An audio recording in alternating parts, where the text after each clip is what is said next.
बच्चों, जय हिंद। हमारे यूट्यूब चैनल में आपका स्वागत है। जैसा कि हमें पता है कल है 2 मार्च और 12th क्लास वालों का है पेपर। तो बच्चों ने बताया कि सर हम फिजिक्स और केमिस्ट्री की तैयारी की वजह से हम हिंदी की कोई तैयारी नहीं कर पाए, तो हमने सोचा आइए इनकी मुश्किलों का हल निकाल देते हैं। तो हमें पता है आज 10th क्लास का पेपर था और कल है 12th क्लास का, और वो भी विषय हिंदी का। तो फिजिक्स केमिस्ट्री की तैयारी कर करके बच्चों ने हिंदी को छोड़ दिया था पढ़ना, तो इसलिए 12th के पेपर में, हिंदी के पेपर में हो जाएगी उनकी दिक्कत सॉल्व।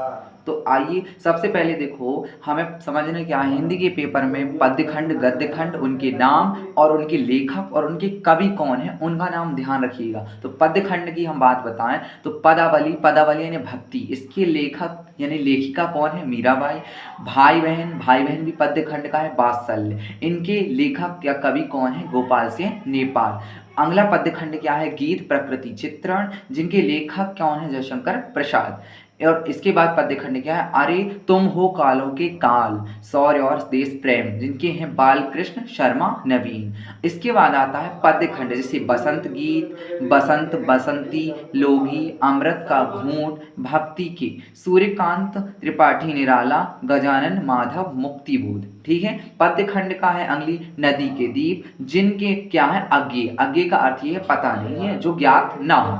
ठीक है। इसके बाद आता है आपका गद्यखंड। पद्यखंड ये कंप्लीट हुआ तो आपको लेखक लेखिका के नाम अच्छे से पता करने हैं। ठीक है। ये क्या थे आपके पूरे पूरे क्या थे, गद्यखंड। इसके बाद आता है पद्यखंड। इसके बाद आता है गद्यखंड। गद्यखंड क्या है, मैं क्यों लिखता हूँ, ये एक निबंध है जिसे राम नारायण उपाध्याय लेखक ने लिखा है। ठीक है। दूसरा गद्यखंड क्या है, रंगोली, यह भी एक निबंध है जिसे डॉक्टर शिव प्रसाद ने लिखा है। तीसरा गद्यखंड क्या है, खेल, जो कि एक कहानी है। इसे किसने लिखा है, डॉक्टर जितेंद्र कुमार ने। ठीक है। अगला जो सहायक वाचन है, सहायक वाचन में नैनो टेक्नोलॉजी, जो एक निबंध है, यानी ये संकलित है। क्या है, एक संकलित। और सहायक वाचन में है तन हुए शहर के तुम थक ना बैठो, ये नवीन गीत है यानी नवगीत, सोम ठाकुर। इनके लेखक कौन है, सोम ठाकुर। अब इसमें देखिए गद्यांश, अपठित गद्यांश आते हैं, पद्यांश आते हैं। ठीक है। तो पद्यांश क्या क्या आ सकते हैं, आप सुनिएगा ध्यान से।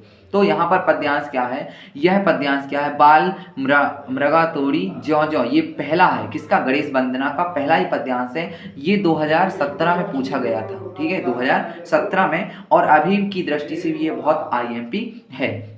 इसके बाद पूरे पद्यांश और गद्यांश आप अच्छे से कर लेना। श्री राम वंदना, श्री राम वंदना का पहला ही पद्यांश है जो केशव दास ने लिखा है। क्या लिखा है, केशव दास ने लिखा है। इसके बाद ऊधा प्रसंग और घनानंद के पद। घनानंद के पद में इसका जो पहला, प्रेम सुंदर का पहला ही प्रसंग है ना, पहला प्रसंग आप देख रहे हो, देख लीजिए। ठीक है। घनानंद कारी कारी गोरी कोकिल, ये वाला है, ये बहुत आईएमपी है। इसके बाद क्या आता है आपका ऊधव प्रसंग। तो ऊधव प्रसंग में जिसे किसने, जगन्नाथ दास रत्नाकर ने लिखा है, बताया है ऊधव प्रसंग क्या है। ठीक है। तो इसका जो है दूसरा जो है गद्यांश, ये बहुत ज़्यादा महत्वपूर्ण है। क्या है, बहुत ज़्यादा महत्वपूर्ण है पद्यांश। इसके बाद क्या आता है ऊधव प्रसंग में, इसके बाद देखो नीति काव्य। नीति काव्य क्या है, अमृतवाणी, जिसके लेखक कौन है, कबीरदास। ठीक है। इसका पहला ही प्रसंग बहुत ज़्यादा आईएमपी है, क्योंकि 2013 और 2018 में ये बार बार पूछा जा चुका है। इसके बाद क्या आता है आपका, इसके बाद इसी के विचार में ये आता है, माटी कहे कुम्हार से। ठीक है। ये भी 2011, 12 और 20 में पूछा जा चुका है। इसके बाद आता है अगला दोहे। क्या आते हैं, दोहे, बिहारी जी के दोहे। बिहारी जी जो कवि हैं उनके दोहे आते हैं। तो पहला ही दोहा आईएमपी है इसका। ठीक है। इसके बाद आते हैं अपन जैसे कि शौर्य और देश प्रेम। शौर्य और देश प्रेम यानी राष्ट्र की श्रृंगार, राष्ट्र की श्रृंगार। तो ये वाला आईएमपी है। ठीक है। इसे एक बार आप जरूर पढ़ लेना। ठीक है। इसके बाद आता है जैसे कि केवट प्रसंग। केवट प्रसंग में तुलसीदास जी कवि हैं, जो इन्होंने केवट प्रसंग के बारे में बताया है। तो केवट प्रसंग का जो ये पहला वाला है, ये महत्वपूर्ण है, तो आप लोग इसे अच्छे से तैयार कर लीजिएगा। ठीक है। इसके बाद देखिए, जो हम गद्यांश कर रहे हैं, आईएमपी पूरे गद्यांश पढ़ लेने हैं। हमें पता है, हमने ब्लूप्रिंट से भी देखा था। तो जो आईएमपी गद्यांश है उसमें सत्र दिए गए हैं, तो आप हो सके तो सत्र से पूरे गद्यांश पूरे पद्यांश कर लीजिएगा, क्योंकि कल जो 10th क्लास का पेपर था उसने जो सेट से दिया गया है, तो सेट प्रश्न वही हैं, लेकिन सेट में प्रश्नों को आगे पीछे करके दे दिया गया है। यानी कि इसका अर्थ ये है कि जो स्टूडेंट नकल, मान लो इशारे से जो नकल करते थे, पहले का दूसरा, दूसरे का तीसरा, तो ये इशारेबाजी उनकी यहीं पर समाप्त हो जाएगी। इसके बाद क्या आता है कि प्रश्न उत्तर। क्या आते हैं? प्रश्न उत्तर। पद्य खंड के महत्वपूर्ण प्रश्न उत्तर। वंदना, वंदना से ये है, कौन सा प्रश्न? क्रमांक पहला, गजमुख का मुख कौन देखता है? ठीक है। दूसरा प्रश्न भी बहुत आईएमपी है, माँ सरस्वती की वंदना कौन कौन करता है? ठीक है। इसके बाद इस वंदना से यानी भक्ति काव्य से ये दो प्रश्न हैं जो बहुत ही मोस्ट आईएमपी हैं। ठीक है। इसके बाद क्या आता है आपका? सूर्य के बालकृष्ण। ठीक है। इसका पहला प्रश्न भी आईएमपी है। ठीक है। इसका तीसरा प्रश्न आईएमपी है और इसका चौथा प्रश्न क्या है? कृष्ण ने दही का दोना कहाँ छिपा लिया था? ये बहुत ही महत्वपूर्ण प्रश्न है। ठीक है। इसके बाद आता है प्रेम और सौंदर्य, घनानंद के पद एवं उद्धव प्रसंग। इसका पहला ही प्रश्न आईएमपी है, रत्नाकर की गोपियों के मन में कौन बसा है, उनके विचार स्पष्ट कीजिए। इसके बाद है घनानंद सुजान को क्यों उलाहना देता है, यानी घनानंद की प्रेमिका थी सुजान, तो उन्होंने उनको क्या उलाहना दी।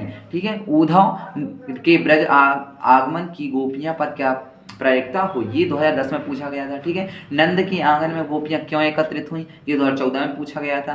ठीक है। चातक को घातक क्यों कहा गया है? Most IMP question, very very most IMP प्रश्न है ये 15, 19 और 20 में भी लगातार पूछा गया है। मथुरा से योग सिखाने कौन आया था, ये भी बहुत महत्वपूर्ण प्रश्न है। इसके बाद आता है नीति काव्य। क्या आता है? नीति काव्य।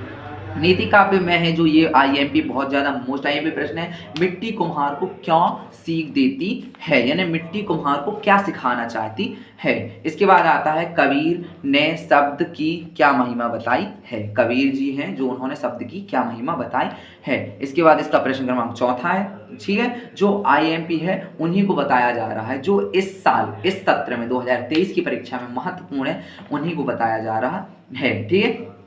इसके बाद आ रहा है ये अरि सुहागिन संबोधन किसके लिए आया है? ये मंगल वर्षा का है। किसका है? मंगल वर्षा का। ठीक है। इसके बाद आता है राष्ट्र और श्रृंगार। राष्ट्र श्रृंगार को उतना ज़्यादा आईएमपी नहीं है, लेकिन ये तीसरा आईएमपी जो है, ठीक है, नींव के पत्थर से कवि का क्या तात्पर्य है? कवि ने बताया था राष्ट्र के लिए प्रेम और राष्ट्र का श्रृंगार के लिए। ठीक है। अगला क्या है? केवट प्रसंग एवं महत्वता। ठीक है। तो यहाँ केवट प्रसंग के लिए यदि हम बात करें तो केवट के अनुसार ये पगधूरी का क्या प्रभाव है। ठीक है। ये पढ़ लेना आप, ये बहुत ज़्यादा आईएमपी प्रश्न है। और इसके बाद केवट ने किन किन वचनों को सुनकर प्रभु की हंसी आ गई। ठीक है। केवट के किन वचनों को सुनकर प्रभु राम भगवान को हंसी आ गई, क्योंकि जब केवट प्रसंग चलता है तो जो केवट होता है वो राम भगवान को बहुत सी बातें ऐसी कहती हैं, ऐसी उलाहनाएं करता है कि राम भगवान को तो हंसी आती है, लेकिन लक्ष्मण भैया को क्या आता है? क्रोध। ठीक है। तो ये सब उलाहनाएं हैं उनकी। यहाँ पर क्या है? केवट की जीविका का एकमात्र आधार क्या था? उसकी नाव। क्या था? उसकी नाव, क्योंकि वह नाव को ही चलाकर अपनी जीवन शैली को निर्वाहता था। ठीक है। इसके बाद क्या आता है? अगला आता है देखो मालिन मुझे ना तोड़ो बड़ सिपाही, यानी ये मालिन यानी कि जो फूल है वो मुझे ना तोड़ो। इसका जो आईएमपी प्रश्न है, आईएमपी प्रश्न है फूल, ये पांचवा क्या है? फूल एवं मालिन दोनों कब मुरझा जाएंगे, और ये विघ्न बाधाएं कब मार्ग छोड़ती हैं। ठीक है। ये दोनों आईएमपी प्रश्न है। इसके बाद आती है विविधा। विविधा क्या है? भारत माता की जय बोल दो। तो भारत माता की जय बोल दो, ये इसका जो आईएमपी प्रश्न है ये है, एक पांचवा और एक छठवा। छठवा क्या है? सांझ सकारे भारत माता की आरती कौन करता है? सांझ सकारे भारत माता की आरती कौन करता है? तो देखिए इसके बाद ये क्या हो गए? पूरे के पूरे गद्यांश के हो गए। अब आते हैं कवि परिचय में। तो कवि परिचय में हमने कल ही बताया था 10th क्लास के लिए सूरदास का, तो वो फाइनली 100% सूरदास का आ गया था। तो आपके लिए जो हम बता रहे हैं, देखिए सूरदास का तो है ही महत्वपूर्ण। मैथिली शरण गुप्त का कर लेना आप एक बार। ठीक है। शिवमंगल सुमन जी का कर लेना, तुलसीदास जी का कर लेना। ठीक है। इनको पढ़ लेना। इनकी सबसे ज़्यादा पढ़ लेनी है आपको क्या? रचना। क्या पढ़नी है आपको? रचना। ये 3-4 ज़्यादा आईएमपी थे। केशवदास जी का भी एक बार देख लेना। इनमें से 100% की कोई ना कोई एक कवि परिचय आपको फांसी जाएगा पेपर में। ठीक है। इसके बाद आता है पद्य साहित्य का विकास। पद्य साहित्य के विकास से यानी ये व्याकरण है। क्या है? व्याकरण। इसमें पूरे योग दिए हैं, ठीक है, योगों के बारे में अच्छे पढ़ लेना। देखो हमने बताया था 10th क्लास में, कल की वीडियो में बताया था कि रीतिकाल की विशेषता पढ़ लेना। वो एक्चुअली में रीतिकाल की 3 विशेषता ही आज के पेपर में आ चुकी थी, तो आप लोग भी ध्यान दीजिएगा। छायावाद कवि की प्रमुख 4 प्रवृत्तियां, उनकी विशेषताएं, ठीक है, और रहस्यवाद, इन दोनों का तो पढ़ ही लेना। और रहस्यवाद कवि की 4 विशेषताएं ये दी है, ये प्रश्न क्रमांक यदि आपको ना मिले तो इसी वीडियो में ये देख लेना और अच्छे से पढ़ लेना, स्क्रीनशॉट लेकर के आप पढ़ सकते हैं, ठीक है।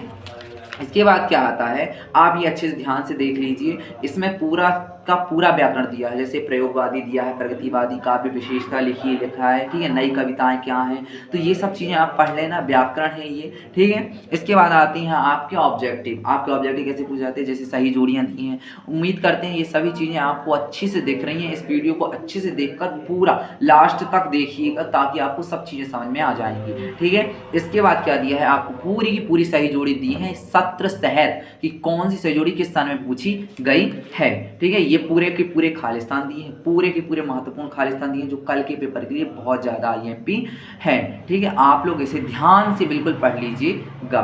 इसके बाद देखो ये खालिस्तान के बाद क्या दिया है, आपको सत्य सत्य दिया है। क्या दिया है? सत्य सत्य दिया है। तो सत्य सत्य देखिए, ये पूरे सत्य सत्य आप लोग बिल्कुल पढ़ लेना बहुत अच्छे से, ठीक है। सत्य सत्य बहुत सारे दिए हैं, कोई ना कोई सत्य सत्य इसमें फंस ही जाएंगे। आपको पूरे के पूरे सत्र के अनुसार दिए हैं कि कौन सा सत्य सत्य, कौन सा एक वाक्य आपको किस तरह में पूछे गए थे।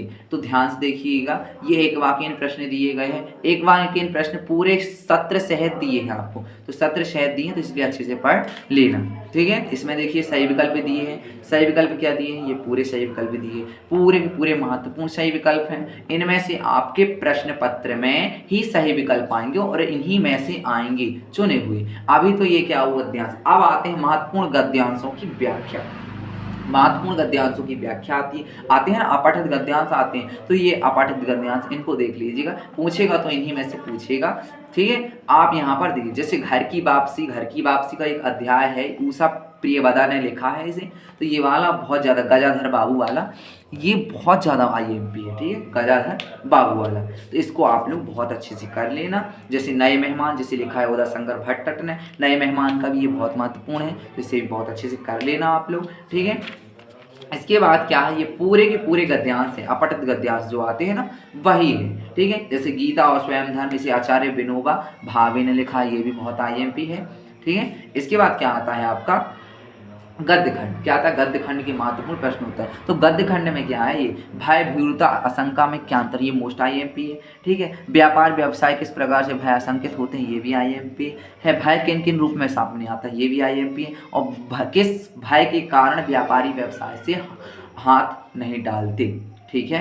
ये चीज़ें आप लोग बहुत अच्छे से पढ़ लेना। अब जैसे आता है वापसी में गजाधर बाबू जी की कहानी है, तो यहाँ पर ये है, क्या है प्रश्न, गजाधर बाबू ने भोजन बनाने की जिम्मेदारी किसे सौंपी और क्यों, ठीक है। ये बहुत ही महत्वपूर्ण प्रश्न है। इसके बाद क्या है, गजाधर बाबू के स्वभाव की 2 विशेषता बताइए, ये भी आईएमपी है। ये बसंती गजाधर बाबू के किस कथन से रूठ गई थी, ठीक है, ये बहुत महत्वपूर्ण प्रश्न है। इसके बाद ये है जो 9वां, गजाधर बाबू के लिए मधुर संगीत क्या था, ठीक है। तो ये सब चीज़ें हैं, तो ये प्रश्न आप बहुत अच्छे से पढ़ लेना, जिसमें हम टिक लगा दी है। अगला अध्याय कौन सा, नए मेहमान। नए मेहमान में जो देखिए, नए मेहमान में क्या है, मकान छोटा होने के कारण विश्वनाथ किस बात से आशंकित था। इसके बाद क्या है, रेवती अपने घर को जेल खाना क्यों बताती, ये बहुत ज़्यादा महत्वपूर्ण प्रश्न है, वेरी आईएमपी, मोस्ट आईएमपी, ठीक है। इसके बाद क्या आता है, नन्हेमल और बाबूलाल किसके घर जाना चाहते थे, ठीक है। तो ये प्रश्न आप लोग बहुत ही महत्वपूर्ण है, ये कंप्लीट कर लेना। अगला क्या अध्याय, अध्यक्ष महोदय। अध्यक्ष महोदय में ये है, अध्यक्ष को गंभीर किस्म का प्राणी क्यों कहा गया है, ये 2020 में भी पूछा गया, क्या रेडीमेड अध्यक्ष किसे कहते हैं, ठीक है। इसके बाद अगला अध्याय क्या है, अध्याय 5 क्या नाम है, तिमिर गेह के किरण आचरण, ठीक है। तो यहाँ पर इसकी कोई महत्वपूर्ण ज़्यादा प्रश्न है नहीं है। इसका ये महत्वपूर्ण प्रश्न है कि गांव की संध्या में पूजा भाव किन ध्वनियों में प्रकट होता है, ठीक है। ये बहुत ज़्यादा आईएमपी है, यहाँ पर भी लिखा है, ये आईएमपी लिखा ना प्रश्न, इसको भी पढ़ लेना आप लोग। इसके बाद आता है 6वां अध्याय, तात्या टोपे। तात्या टोपे का ये महत्वपूर्ण प्रश्न है, तात्या मानसी के संरक्षण में क्यों गए, ठीक है। ये बहुत ज़्यादा महत्वपूर्ण प्रश्न है, ठीक है। इसके बाद आता है अगला कौन सा अध्याय था? यशोधरा। यशोधरा में सबसे ज़्यादा ये वाला महत्वपूर्ण है, यशोधरा क्यों दुखी थी, ठीक है, गौतम कहाँ चले गए थे, ठीक है, ये प्रश्न ज़्यादा आए पे इनको ज़्यादा याद करना, ये चौथा प्रश्न, ठीक है। इसके बाद क्या आता है? 8 अध्याय गीता और स्वधर्म। गीता और स्वधर्म में क्या है? गीता तो हमें पता है अर्जुन और श्री कृष्ण से जुड़ी हुई है, तो गीता के बारे में थोड़ी बहुत तो जानकारी हमें होनी चाहिए, और बाकी इस अध्याय को पढ़ने से पहले हमें गीता की जानकारी हो ही जाती है। इसका 6वां प्रश्न है, युद्ध में आज स्वजन संबंधियों को कितनी पीढ़ियों एकत्र हुई थी, कितनी पीढ़ियाँ एकत्रित हुई, ये बहुत आय महत्वपूर्ण है। और 7वां, किसने कृष्ण को से अपना सारथ्य स्वीकार कराया, ठीक है, ये भी बहुत ज़्यादा आए पे। गीता का निष्कर्ष क्या है, ये वाला प्रश्न क्या है, गीता का निष्कर्ष क्या है, ये भी आप पढ़ लेना, बहुत ही महत्वपूर्ण प्रश्न है, ठीक है। इसके बाद क्या आता है? देखिए ये पूरे अध्याय हो चुके हैं, अब आता है क्या? लेखक परिचय। अभी हमने क्या देखा था? कवि परिचय। लेखक परिचय जो आचार्य रामचंद्र शुक्ल जी का, ये बहुत ज़्यादा महत्वपूर्ण है। इसके बाद ये शरद जोशी जी का है, ये भी बहुत महत्वपूर्ण है, ठीक है, तो आप लोग पढ़ ही लेना, सबसे ज़्यादा आता है, ठीक है। और इसके बाद ये उदय शंकर भट्टट का आता है, और जयशंकर प्रसाद का तो आता ही आता है, बहुत ज़्यादा आता है, तो इसमें जयशंकर प्रसाद का दिया नहीं है, आप लोग कहीं ना कहीं मिल जाएगा, आप देख लेना, ठीक है। इसके आता है गद्य साहित्य का विकास। गद्य साहित्य का विकास क्या है? यानी कि निबंध, ठीक है, भारतेंदु योग, निबंध, ये सब पूरे निबंधाकार, लेखकाकार, आत्मकथा, जीवनी, संकलन, रेखा चित्र, इन सब के बारे में पूरी डिटेल आती है, जीवन परिचय का, जीवन प्रसंग आता है, ठीक है। इसके बाद क्या आता है? शुक्ल योग 3 विशेषताएं लिखिए। सी, यहाँ पर जो चीज़ें दी हैं आपको बहुत अच्छे से कर देना, जैसे ही लिखा है यहाँ पर, निबंध को गद्य की कसौटी क्यों कहा जाता है, ये बहुत ज़्यादा IMP प्रश्न है, ठीक है, निबंध को गद्य की कसौटी क्यों कहा जाता है। इसके बाद क्या आता है? आत्मकथा किसे कहते हैं, ठीक है, जीवनी और आत्मकथा में अंतर, ये तो महत्वपूर्ण ही प्रश्न है। संस्मरण रेखा चित्र में भी अंतर आता है, तो इनको आप लोग बहुत अच्छे से कर लेना, ठीक है। इसके बाद उपन्यास यानी कहानी और उपन्यास में अंतर आता है, ठीक है। इसके बाद क्या आता है आपको? इसके बाद नाटक और एकांकी में अंतर। ये प्रश्न, जो भी जितने प्रश्न बता रहा हूँ मैं, ये बहुत ज़्यादा महत्वपूर्ण है कल की परीक्षा की दृष्टि से, क्योंकि कल आप 12th क्लास के बच्चों का कल का बहुत ज़्यादा पेपर जो है आपको बेसब्री से इंतजार, कुछ ही घंटों बाद, ठीक है, 24 घंटे भी नहीं बचे, कुछ ही घंटों बाद आपका कल पेपर है, ठीक है। इसके बाद क्या है? इसी अध्याय, मान लो कहना चाहिए कि गद्य से रिलेटिव ये कुछ सही जोड़ियाँ हैं, ठीक है, तो ये सही जोड़ियाँ बहुत अच्छे से आप कंप्लीट कर लेना, क्योंकि सभी सही जोड़ियाँ सभी खाली स्थानों में बिल्कुल पूरे सन दिए हैं, क्या दिए हैं? सन दिए हैं आपको, तो आपको पढ़ने में भी ज़्यादा दिक्कत नहीं जाएगी, सभी के उत्तर इसी में मिल जाएंगे, तो इसलिए बहुत अच्छे से ये चीज़ें आप लोग कर लेना, ठीक है। ध्यान से देखिएगा इनको और ध्यान से पढ़िएगा, ठीक है, और ज़्यादा हो तो स्क्रीनशॉट आप लेते जाइएगा। आपको पढ़ने में कोई दिक्कत हो तो कमेंट जरूर करना, ताकि हम आपके उस विचार को हम व्हाट्सएप में सेंड कर सकें, ठीक है। इसके बाद क्या है? इसके बाद देखिए ऑब्जेक्टिव है पूरा, ठीक है, यहाँ से पूरा ऑब्जेक्टिव क्राइटेरिया। इसके बाद आता है सहायक वाचन। सहायक वाचन में जो है उत्तराखंड की यात्रा, तो उत्तराखंड की यात्रा में क्या है? ये वाला प्रश्न बहुत IMP होता है कि उत्तराखंड के 4 धाम किन 4 नदियों के किनारे स्थित, ये बहुत ज़्यादा महत्वपूर्ण प्रश्न केवल ये, ठीक है। इसके बाद दूसरा अध्याय क्या है? गौरा, जिसको महादेवी वर्मा ने लिखा है, तो गौरा ही गाय थी, क्या थी? गाय, ठीक है। सबसे ज़्यादा ये हुआ था कि गौरा को गुड़ सुई लपेट कर किसने खिलाई थी, ठीक है, तो यहाँ पर गलत, गौरा को गुड़ के साथ सुई ग्वाले ने खिलाई थी। जो ग्वाला था वो गाय से क्या होता था, उसको चिढ़ बैठी थी, तो वो उसने क्या किया था? गौरा गाय का नाम क्या है? गौरा उसकी गाय का नाम था, तो उसने गौरा को क्या किया था? गुड़ में सुई मिला के खिला दिया था, तो गाय की मृत्यु हो गई थी, ठीक है। इसके बाद देखो गणेश शंकर विद्यार्थी, तो इसका पहला ही प्रश्न बहुत महत्वपूर्ण है, ठीक है। इसके बाद क्या आता है? मेरे जीवन के कुछ चित्र, जिसे राम कुमार वर्मा जी ने लिखा है, ठीक है। इसके बाद ये दूसरा प्रश्न बहुत महत्वपूर्ण है, उनको पुकारता हूँ मैं भी, ये लघु, और ये प्रश्न क्रमांक 4 ये बहुत महत्वपूर्ण है, ठीक है।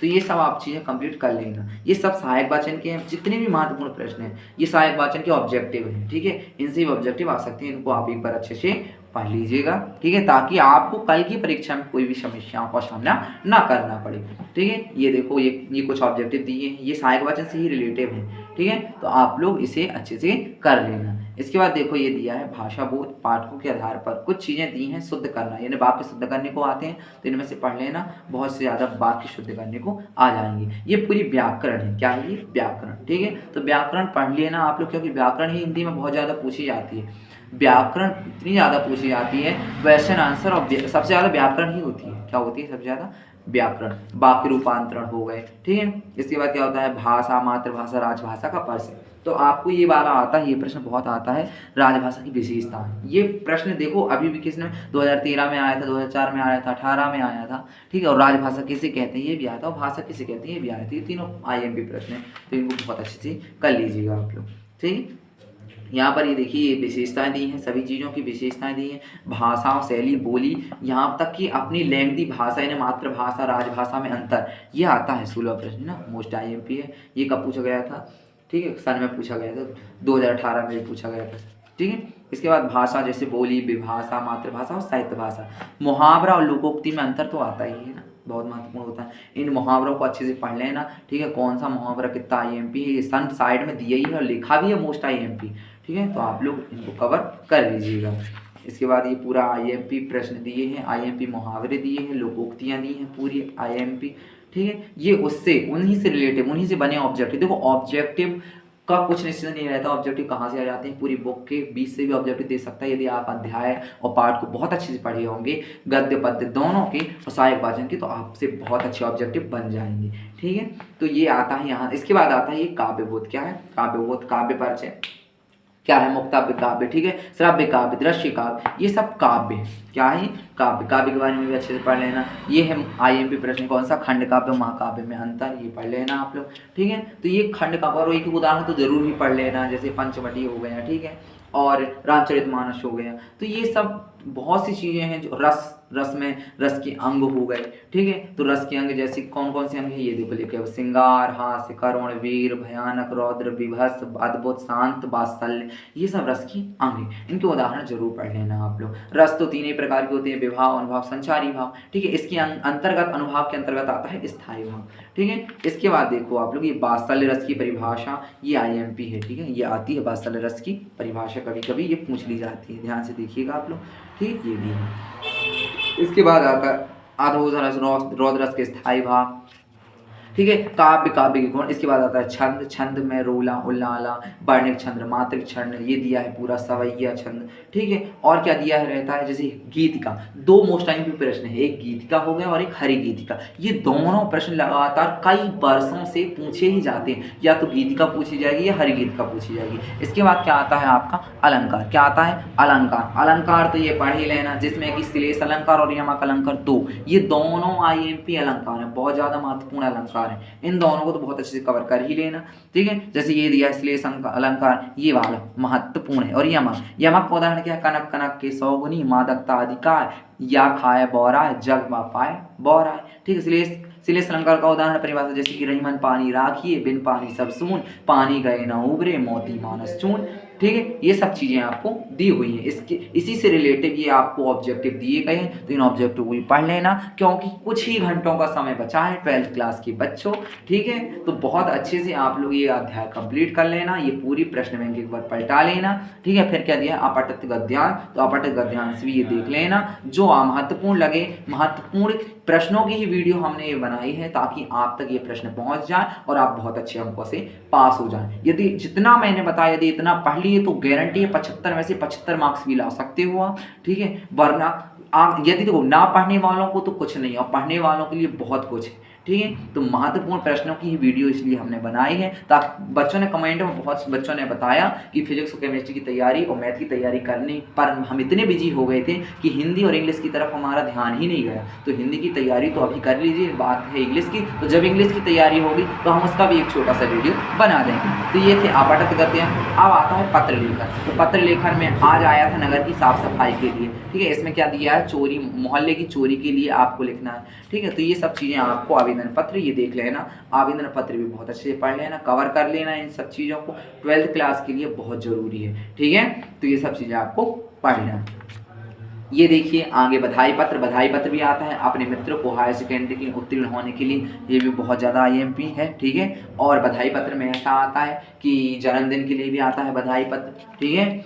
और इसके बाद देखिए जो ये पूरे हैं ये पत्र हैं, ठीक है। इसके बाद आता है निबंध। तो निबंध तो देखो देखो जैसे ही होता है कोरोना काल का भी आ सकता है, महत्वपूर्ण निबंध है। पर्यावरण प्रदूषण का भी आ सकता है, वायु प्रदूषण का भी आ सकता है, स्वच्छ भारत अभियान का भी आ सकता है। तो ये 3-4 निबंध हैं जो बहुत अच्छे से कर लेते हो। देखो निबंध को याद करने की जरूरत नहीं पड़ती, निबंध में हमें टॉपिक चाहिए होता है, क्या हम उसके बारे में बहुत सी चीज़ें जानते हैं, तो उन चीज़ों को हम एक पैराग्राफ में बना बना के लिख देते हैं, ठीक है। तो इसके बाद जो है जल ही जीवन है, ये सब निबंध आप बहुत अच्छे से तैयार कर लेना, ताकि कल का पेपर में आपके एक नंबर भी व्यर्थ ना जाए, जितना भी बनता है आप पूरा कर सकें, ठीक है। तो ये था निबंध और इतने थे ये सेट दिए हैं यहाँ पर, ठीक है। ये सेट दिए हैं कुछ, इनको देख लीजिएगा, इनके जो महत्वपूर्ण प्रश्न लगे आप देख सकते हैं। ये 2017 का सेट दिया है, ठीक है। बस आज के लिए इतना ही। तो आप 12th क्लास का कल एग्जाम है, तो इसलिए पहले से all the best of luck आप लोगों को, ठीक है। तो आज के लिए बस इतना ही,